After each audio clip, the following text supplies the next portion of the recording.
অন্য কাউকে বলতে, তাই বলছি। যারা আজকে এখানে এসেছেন সবাইকে ধন্যবাদ দেওয়ার কিছু নাই। আসলে আপনারা আমরা সবাই এক, এবং আমরা যে এক সেটা যে বোঝাতে পেরেছি এটা আমার কাছে অনেক আনন্দের।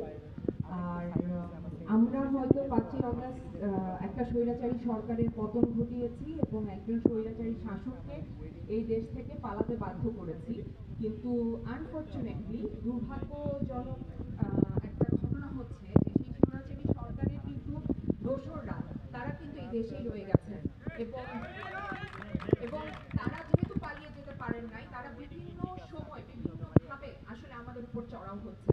এবং মিডিয়া সমাজের বাইরে না, দেশের বাইরে বা রাষ্ট্রের বাইরের কিছু না। তো মিডিয়াতেও এরকম অনেক দোসর আছেন, ছিলেন। তারা নানানভাবে নানান সময় সেই সুযোগ সুবিধাগুলো নিয়েছেন।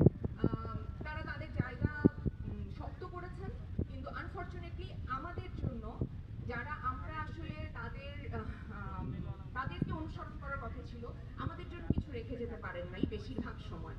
তো আমরা যারা মধ্যবয়স্ক আছি, আমার 41 বছর বয়স, যারা মধ্যবয়স্ক আছি তারা আমরা চাই আসলে যে যারা ইয়াং আছে তারা যেভাবে আমাদের মিডিয়াটাকে দেখতে চায়, যেভাবে সাজাতে